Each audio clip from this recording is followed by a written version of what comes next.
Fiona is accused of scaring her employer so much that her employer issued personal alarms to every employee in the office, and rather than denying that that's true or explaining that it was some sort of political overreaction, what does Fiona do? She steers the conversation to the nuances of Scottish law. Unfortunately, Piers seems to have taken the bait. I don't know if he ever circles back to this, but if he doesn't circle back to it, we might be looking at one of the most sophisticated evaders of questions since we analyzed Nicole Kessinger on the channel. Is Baby Reindeer actually a true story?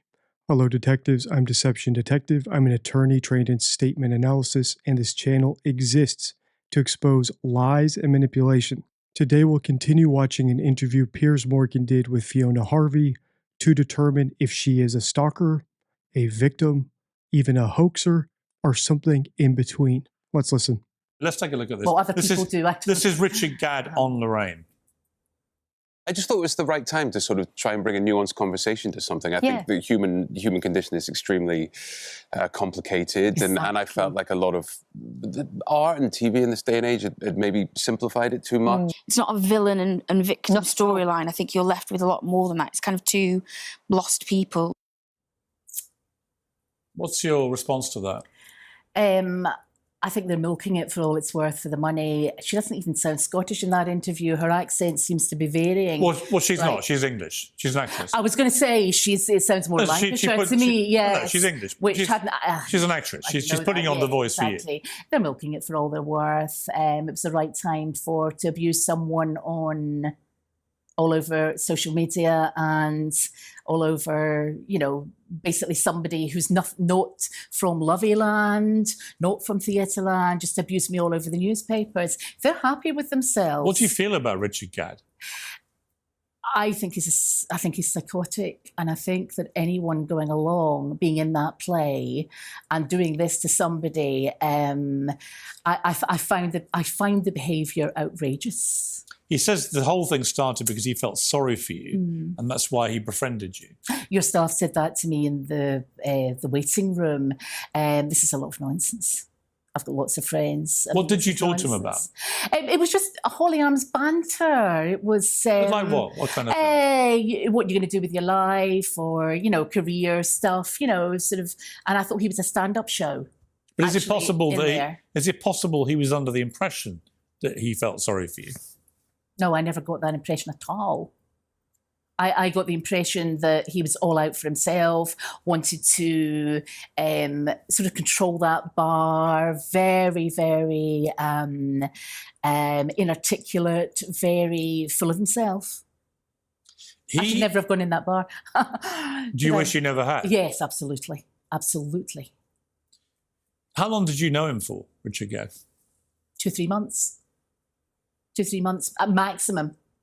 He only worked there on certain days. If you're not aware, this is actually my second video analyzing this interview. In part 1, we analyzed the first 20 minutes of Piers' interview with Fiona. And in that video, I pointed out that the number 3 is what's known as the liar's number. And that's because liars tend to use the number 3 when they're fabricating a story. And in part 1, I brought up the liar's number 3 because Fiona said that she had only met Richard 2 or 3 times. Now we have her saying she only knew Richard for 2 or 3 months. Could both of those things be true? Yes. However, based on the inconsistencies we've seen and the telltale signs that she's minimizing or at least being reticent about her story, I'm more willing to put some chips down that she is being a little bit deceptive when she uses the number 3. That she knew Richard personally for longer than 3 months, and that they met more than 3 times, simply because whenever it's a sensitive topic, she tends to bring up that number 3. How long did you know him for, Richard Gadd? 2-3 months. 2-3 months at maximum. He only worked there on certain days. And did you always go on the days he worked there? No, I've been in there on different days having food. Have other people from the pub contacted you? Nobody's contacted me. No one at all? About this at all, apart from the media, the mainstream media and stalkers on social media. He says, Richard Gadd, he didn't see you as a villain. but as somebody who is unwell and needs help. Yeah, well, he maybe should look a bit closer to home, to himself as someone who needs help. What, do you think he's mentally unwell? Yes, I think he always was. Whether there was an alleged rape or whether that rape was real or conceived in his mind, I think that would make him more I mean, that's a rape that he says happened. Mm-hmm. It was a television person. We don't know who it was. Somebody was falsely linked with it, who turns out to have nothing to do with it. But it's a very graphic scene in the drama where he is brutally raped after a lot of drugs are taken. And he's kind of he appears to be in the drama very self-reflective about himself. So he's no angel, he's not perfect, he's made lots of mistakes, and he didn't treat you, in his eyes, as a villain, like he says, as somebody. He felt that you were both slightly lost souls. I didn't know the rape scene was in the play until this morning. Somebody's daughter had watched it and told me about it. So I was surprised once again. Well, not surprised, actually. I'm rarely surprised by anything he does nowadays. He seems to have written a couple of other shows about this alleged rape, then this one. And we've had no apologies from Netflix or him or nothing. I mean, for someone who says he feels sorry for me, I've had no apology, and I have this Martha character seems to have smashed up a bar, sexually assaulted him in a canal, been to prison. There are a number of other allegations. And none of that is true. That's not true. This goes back to something I said in my first video analyzing this interview, that the way Fiona answers questions with such specificity makes it very hard to determine if she is actually a stalker or not. For example, here she just said, I never smashed up a bar, I never sexually assaulted Richard in a canal, and I've never been to prison.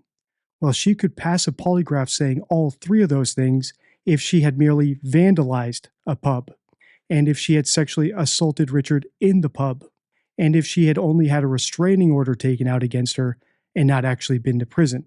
In other words, she could be very similar to the character in the show, and all of these denials could be 100% true. Because saying, I did not sexually assault Richard in a canal is 100% true if you only assaulted him in a pub. Or saying, I did not smash up a pub could be 100% true if you merely vandalize the windows. So we have to pay very close attention to Fiona's words because she is clearly being very selective with her words. And this does not mean that she's a stalker. We're just paying attention to it, and the more I watch, the more I realize just how careful we need to be with the words, and the more frustrated I am with Piers for asking questions with even a slight amount of ambiguity because she seems to be leaping on to that ambiguity. I've had no apology, and I have this Martha character seems to have smashed up a bar, sexually assaulted him in a canal, been to prison. There are a number of other allegations. And none of that is true. That's not true. He says that people shouldn't try to find out the identity of the real people in the drama. Do you give him credit for that? No. He actually tweeted this. People I love, have worked with and admire, including Sean Foley, who was the man wrongly accused of being the rapist, are unfairly getting caught up in speculation. Please don't speculate on who any of the real-life people could be. That's not the point of our show. Lots of love, Richard. Piers, I'm sorry, I can't see that. The date of that tweet, I can't actually see any of it. That was literally like a few days after it was released. Right. So. I saw the headline. It was all over BBC Breaking News 2 weekends ago for 4 days.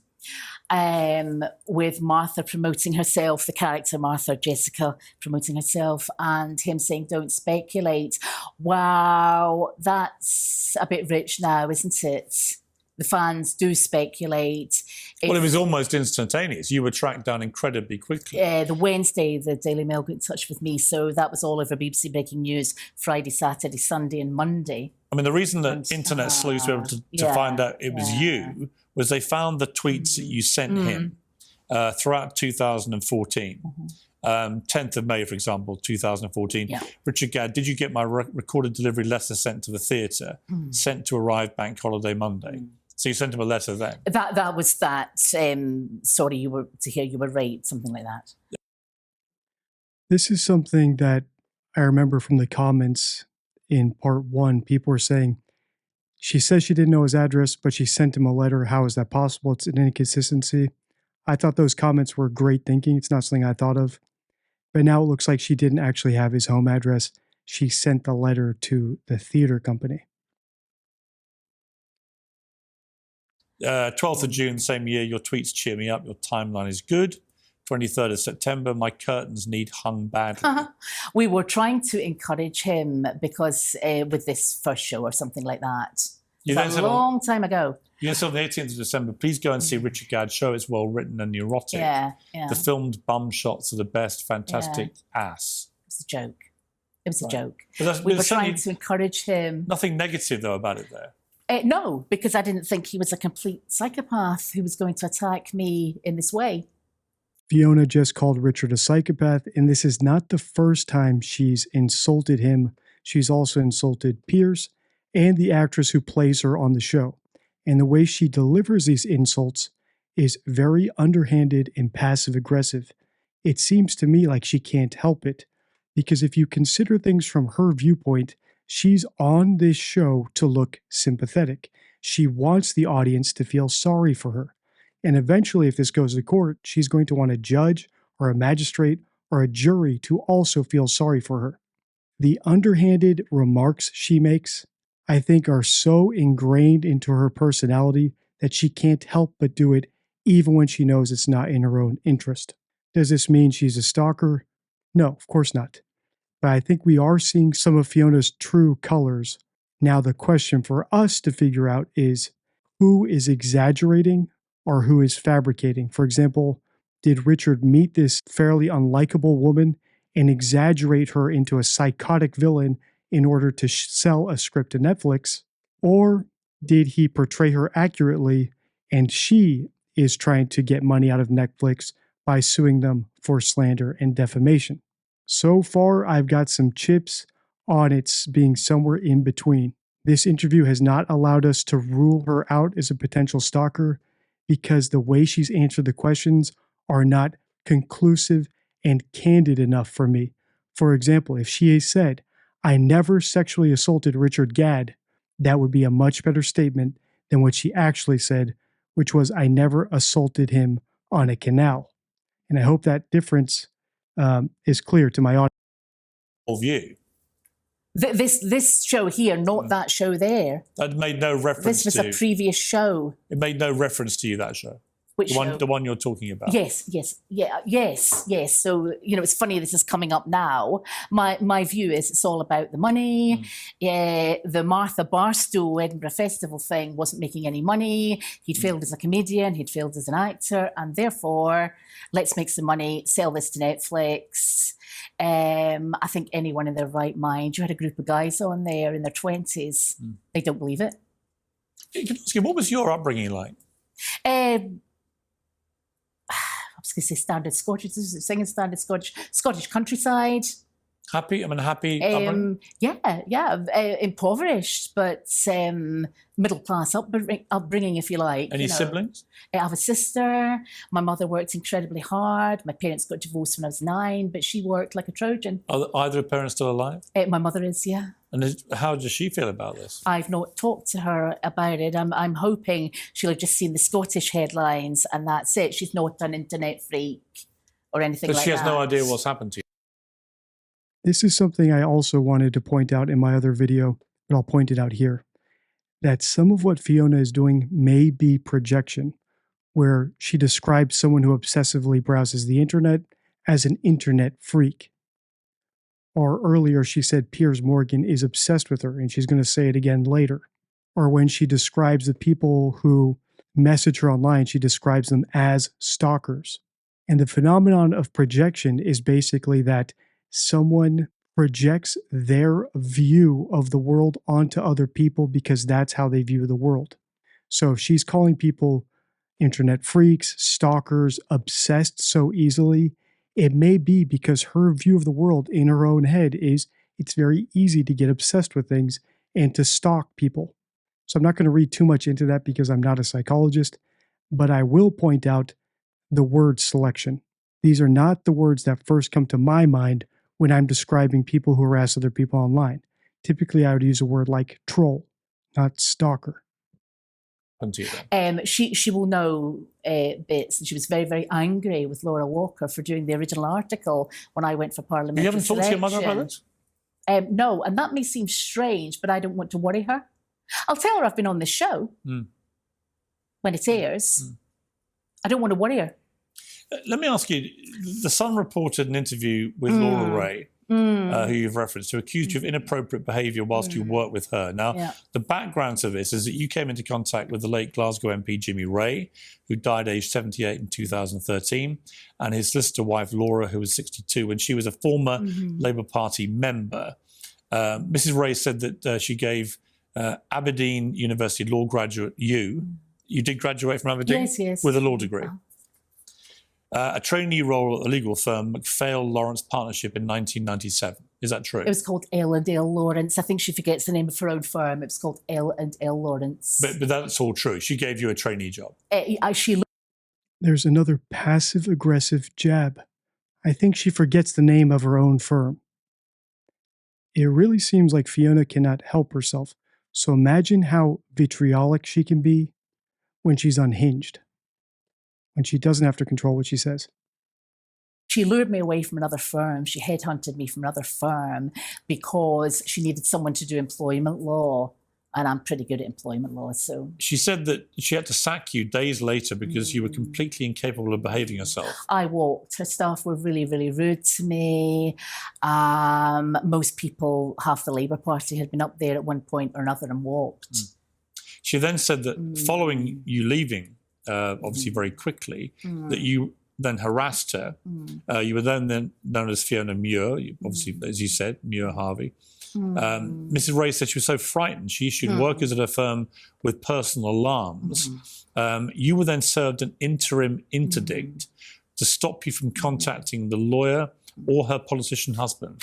Daily Record reported that. She messed up, I know, and I've still to speak to David about that, the author of that Daily Record article. She didn't. She messed up because I went into the Court of Session, the High Court in Edinburgh, to get countrywide interdicts, an interdict and an injunction in Scotland and England because I was going to move to London anyway.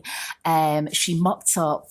So you went into court to get them yourself? Yes, but there was who? no need against Laura Walker and Jimmy Ray. But she said one was served on you. Yeah, that's nonsense. An interim we have checked this out. Well, again, there would be a public record of yeah, that. absolutely. And you're saying that it was never served? What we think, she served the initial documents, and then she did? She served the initial documents, and then there was no hearing. It wasn't minuted for a hearing. I said I would defend, but she mucked that up too. She didn't fill up a second initial document. She then didn't minute for decree in absence. So there is no interim interdict in Scotland. Why would two people who have no contact? This might be the most egregious non-response so far in this interview. Fiona is accused of scaring her employer so much that her employer issued personal alarms to every employee in the office, and rather than denying that that's true or explaining that it was some sort of political overreaction, what does Fiona do? She steers the conversation to the nuances of Scottish law and how the injunction that her employer attempted to file against her wasn't properly done, and the correct forms weren't filled out, and the correct paperwork wasn't filed on time. Unfortunately, Piers seems to have taken the bait. I don't know if he ever circles back to this, but if he doesn't circle back to it, we might be looking at one of the most sophisticated evaders of questions since we analyzed Nicole Kessinger on the channel. Contact with each other at all. Laura Ray and Richard Gadd. Why would they both portray you as a very unpleasant harasser? I don't know why Richard Gadd has, but Laura Walker, it was certainly because I was going for parliamentary selection. The two different, you get my point, two different people. Yeah, but Richard Gadd has Googled that. Richard Gadd has used that as well, that's in the drama. Show. Is when they find out that you had previously harassed this family. I haven't harassed that family. I didn't harass that family. And also I worked for her in... This could be another technical denial, where she did a bunch of things to that family, but technically what she did not amount to the legal definition of harassment. And this is something we need to bear in mind when we're analyzing attorneys, politicians, journalists, lobbyists. They will use words very specifically or very vaguely in order to distort the truth.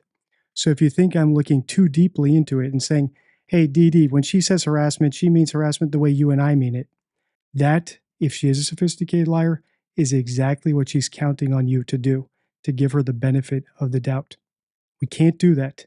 When someone's on the news threatening litigation, we need to take what they say literally. Piers and Fiona are not two friends hanging out at the pub, bantering and speaking in local Scottish colloquialisms. They're aware this is for broadcast. They're aware, at least Fiona is, that this might lead to a lawsuit. You can err on the side of caution and assume that she's picking her words carefully. 1987, 88, the parliamentary selection wasn't until 2000. He Googled up the article because I knew he'd done that. I never went back to the Holy Arms. He was spreading it around Camden that I was a stalker. You've never married? No. Have you had relationships with men? Oh. I mean, if you don't mind me being pure, I'm heterosexual. Yeah, I mean, how many relationships have you had? I told the staff that relationships were out of bounds. A lot more than Richard Gadd has, I would say. I mean, he had a lot. Quite a few. Right. Well, I don't know if he had a lot. I don't know. I mean, I don't know how. And obviously now you're going, here's my point. Now you're going public. Then the men that you've dated over the years will see this. Yeah. They'll be aware of it. They'll hear you. I don't think if your next question is going to be, am I stalking them? I think the answer is going to be no. Well, no, I just wonder how do you think they would view you? I think they are going to think what I think about Richard Gadd, that he's completely off his head. And I'm not worried about the current one because he's a lawyer and he. So you currently have a boyfriend? Yeah. He's a lawyer? Yeah. In London? Doesn't matter where he is. I'd rather. No, I understand, but how long have you been? 5 years. You've been in a 5-year relationship. Yeah, so I don't. So what does he think? I don't want to drag him in. He thinks this is horrendous. All of my lawyer friends do, all of my professional friends do, other people do. People are being really sympathetic. People I don't know are saying things like, are you getting hounded in the street? You know, people are being really, really nice. I mean, anyone who does know about this. You know, here's the thing. Here we have what seems to be yet another contradiction. The premise of any lawsuit she's going to file is that people watch the show and are harassing her and sending her death threats. That's what she said at the start of the interview. But now when she's trying to bolster her reputation and show that she has friends in high places and that people are on her side, she switches her story and says that people are very sympathetic to her. Even people she doesn't know are reaching out to her. So which is it? People attacking her, or are people sympathetic to her? And it could be that it's both, and she's speaking in absolutes where she means most people in this situation and most people in that situation are some people. But we should note the contradictions every time we spot one. Even if it's proven incorrect later, continue to drop them in the comments below, please.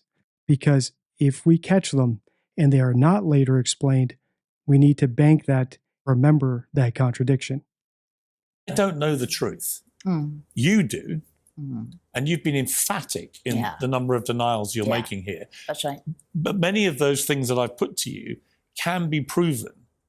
You're talking about emails and an email trail thing. All that. You know, all of that. You're obsessed with, sorry, I don't mean to be horrible. I'm not obsessed with anything. You've gone on at length for a good 10 minutes about the emails. Well, only because the emails...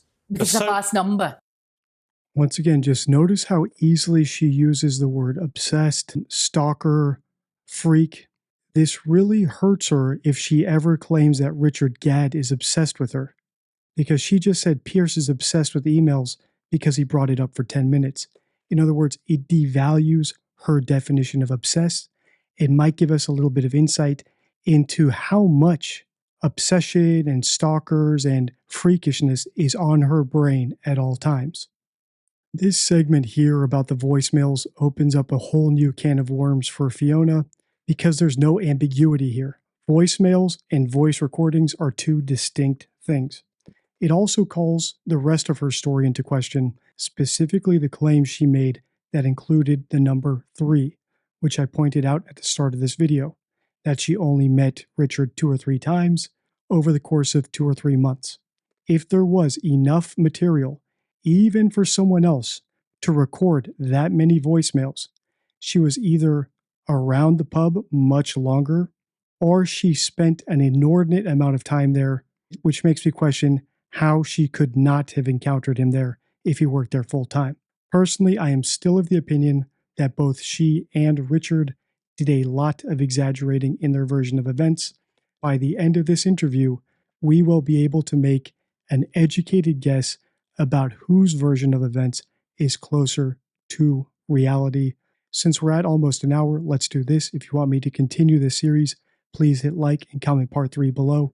And thank you to everyone who joined the channel and subscribed after watching part 1. I recommend watching the video on your screen next. It's my analysis of Nicole Kessinger, another person who is a very sophisticated liar if she is in fact lying.